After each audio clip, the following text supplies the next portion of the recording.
Hello champions, welcome to origin. मेरा नाम Prince Kumar है और आप सभी का ओरिजिन में बहुत बहुत स्वागत है। इस वीडियो लेक्चर के थ्रू हम पढ़ेंगे अपने डी नंबर टॉपिक के बारे में, जिसका नाम होने वाला है इमर्जिंग अल्टरनेट मार्केटिंग चैनल्स। ठीक ना। देखिए, मार्केटिंग चैनल का मतलब ये हो गया ना कि आप जहाँ पे सामान खरीदने के लिए जाते हैं वो तो हमारा अपना मार्केट होता है, लेकिन उनके अलावा भी कुछ और होता है क्या, उसका अल्टरनेट भी कुछ होता है क्या, इसी के बारे में आज हम लोग पढ़ने वाले हैं। ठीक ना। चलिए, तो आई होप आप इसका नोट्स भी बना रहे होंगे टाइम टू टाइम। चलिए, तो स्टार्ट करते हैं हम लोग अपने टॉपिक का। क्या लिखा हुआ है? It has been realised that if farmers directly sell their produce to consumers it increases their incomes. सही बात है, बिल्कुल सही बात है। इसका मतलब क्या हुआ? देखिए, जब किसान ना अपने सामानों को बेचते हैं तो बीच में एक बिचौलिया आ जाता है। वो जाता है किसानों के पास, खरीदता है सामान को, और फिर वो आदमी जाके डायरेक्ट कंज्यूमर को बेचता है। यानी कि किसान और कंज्यूमर के बीच में एक इंटरमीडिएट वाला लोग आ जाता है, यानी कि बीच में एक बिचौलिया आ जाता है, जिसको हम लोग हिंदी में कहते हैं बिचौलिया आ जाता है। वो क्या करता है? किसानों से कम दामों में ताल मोल करके कम दामों में उसके सामानों को खरीद लेते हैं, और वही चीज़ कंज्यूमर के पास, यानी कि लोगों के पास, जनता के पास जाकर ज़्यादा दामों में बेच देते हैं। तो इससे ये होता है ना, इससे ये होता है कि किसानों को अपने एग्रीकल्चरल प्रोडक्ट का असली प्राइस नहीं मिल पाता है, असली दाम उसको नहीं मिल पाता, क्योंकि बीच में बिचौलिया है, वो उसको कम दाम में बहला फुसला कर खरीद लेता है। वो कहता है कि देखो भाई, मार्केट में ऐसा दाम है, फिर भी हम आपसे ज़्यादा दाम में खरीद रहे हैं, तो आपको आपका भलाई ही हो रहा है। तो किसान भी बेचारे खुश हो जाते हैं, लेकिन उनको क्या पता कि मार्केट में कुछ और दाम है ना। तो मार्केट के अंदर जो एक बिचौलिया होता है, वो सामान को खरीद लेते हैं कम दामों में, और वो जाकर फिर मार्केट में ज़्यादा दामों में बेचते हैं कंज्यूमर के पास। लेकिन ऐसा देखा गया है कि यदि किसान खुद जाकर यदि डायरेक्ट कंज्यूमर को बेचे, बीच में बिचौलिया का कोई काम ना हो, है ना, तो ज़्यादा उनको प्रॉफिट होगा। बिल्कुल सही बात है ना। चलिए आगे बढ़ते हैं फिर। अपनी मंडी, यहाँ पे कुछ एग्जांपल दिया हुआ है अल्टरनेट मार्केटिंग का, जहाँ पे कि किसान अपने एग्रीकल्चर प्रोडक्ट को, चाहे साग हो, सब्जी हो, फल हो, फूल हो, कुछ भी हो, वो जाके डायरेक्टली कंज्यूमर को बेचते हैं, है ना। कुछ एग्जांपल यहाँ पे देखिए। अपनी मंडी, अपनी मंडी जैसे हम लोग सब्जी मंडी कहते हैं ना, अपने अपने मार्केट में होता है, तो अलग अलग जगहों पर उस मंडी को कुछ ना कुछ नाम दिया गया है। इसके बारे में थोड़ा सा हम लोग जान लेते हैं।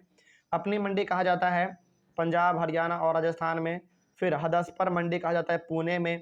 फिर रायतू बाजार कहा जाता है vegetable and fruit market in Andhra Pradesh and Telangana. Andhra Pradesh और तेलंगाना में जो सब्जी और फल का जो मार्केट है, उसको हम लोग रायतू बाजार कहते हैं। उसके उजावर संडीज हम लोग कहते हैं farmers market in Tamil Nadu, Tamil Nadu में कहते हैं हम लोग उसको। और some examples where farmers directly sell their produce to consumers. तो ऐसे यहाँ पे कुछ मंडी के एग्जाम्पल दिए हुए हैं, मार्केट के एग्जाम्पल दिए हुए हैं, जहाँ पे कि किसान अपने एग्रीकल्चरल प्रोडक्ट को डायरेक्ट कंज्यूमर के पास जाके बेचते हैं। इससे उनको प्रॉफिट ज़्यादा होता है, बीच में बिचौलिया नहीं आता है, उसके पैसे को नहीं मार पाता है। ठीक ना। चलिए, तो ये हो गया हमारा अल्टरनेटिव मार्केटिंग के बारे में। आगे बढ़ते हैं फिर। National and multinational fast food chains, इसके बारे में क्या खास बात है, थोड़ा बहुत इसके बारे में भी हम जान लेते हैं। Several national and multinational fast food chains are contracts with farmers to encourage them to cultivate farms products by providing them seeds, other inputs and also pre-decided prices of the produce. देखिए, बहुत बार ऐसे India में होता है क्या ना, India के बहुत सारे स्टेट में ऐसा होता है कि बड़े बड़े कंपनी के लोग, बड़े बड़े कंपनी के मालिक, जैसे मान लीजिए हमारा हो गया बिस्किट बनाने वाला कंपनी है ना, हॉर्लिक्स बनाने वाला, बॉर्नविटा बनाने वाला, आटा बनाने वाला, मैदा बनाने वाला, तेल बनाने वाला, यानी कि बहुत अलग अलग ऐसे कंपनी हैं। उनके मैनेजर, उनके मालिक तक किसानों के पास जाते हैं और उनको कहते हैं कि देखिए, आप जो अपना फसल उपजाएंगे ना, वो केवल और केवल आप हम ही को दीजिएगा, किसी दूसरे को मत दीजिएगा। इसके लिए आपको शुरुआत में जो पैसे चाहिए आप ले लीजिए, लेकिन आप अपने सामानों को हम ही को दीजिएगा।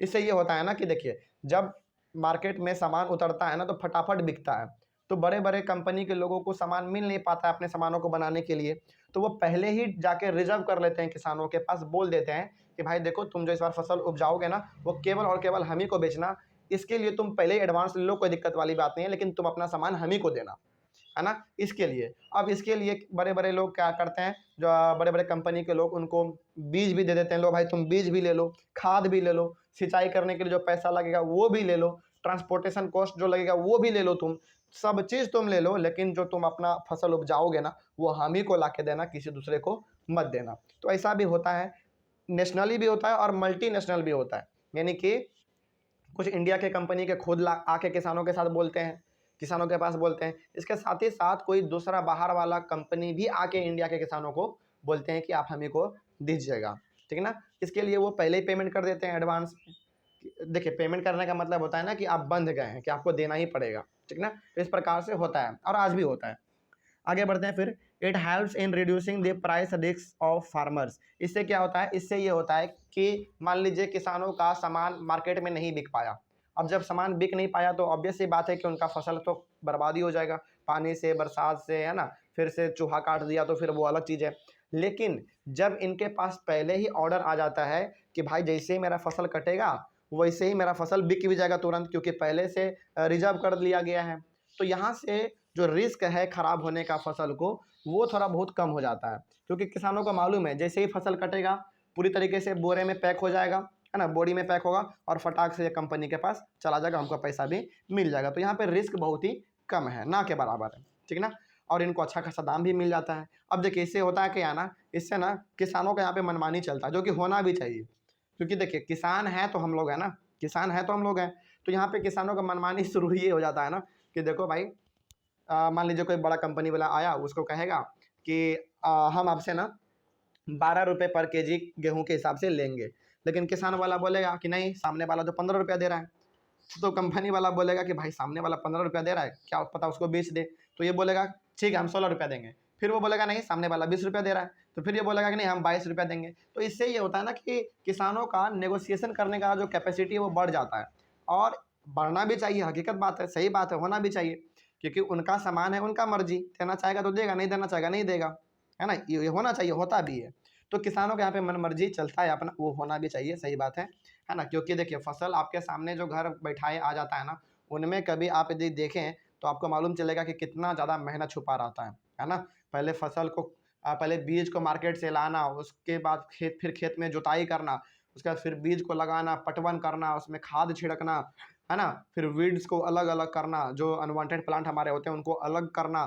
फिर उसमें सूखने का उसका कटाई करना, फिर उसके बाद उसका हार्वेस्टिंग, उसका थ्रेसिंग करना, विनोइंग करना, कितना सारा प्रोसेस है। फिर पैकेज करके उसका ट्रांसपोर्ट करना, फिर जाके मार्केट में बेचना, कितना लंबा प्रोसेस है। तो यहाँ पे ऑब्वियस सी बात है कि किसानों का मन मर्जी थोड़ा सा चलता है, चलना भी चाहिए, हकीकत है, उनका राइट है, ठीक है ना। तो इससे ये होता है कि किसानों को अच्छा खासा प्राइस अपना मिल जाता है। आगे बढ़ते हैं फिर।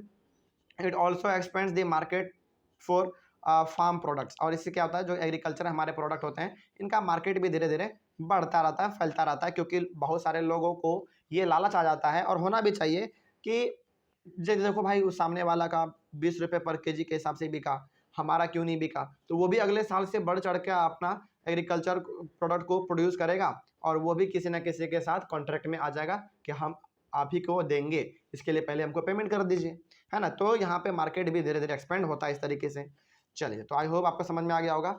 इसके बाद फिर हम लोग अपने अगले वाले क्लास में स्टार्ट करेंगे नए टॉपिक के बारे में, जिसका नाम है डाइवर्सिफिकेशन इनटू प्रोडक्टिव एक्टिविटीज़ के बारे में, ठीक ना। चलिए, thank you very much and have a nice day.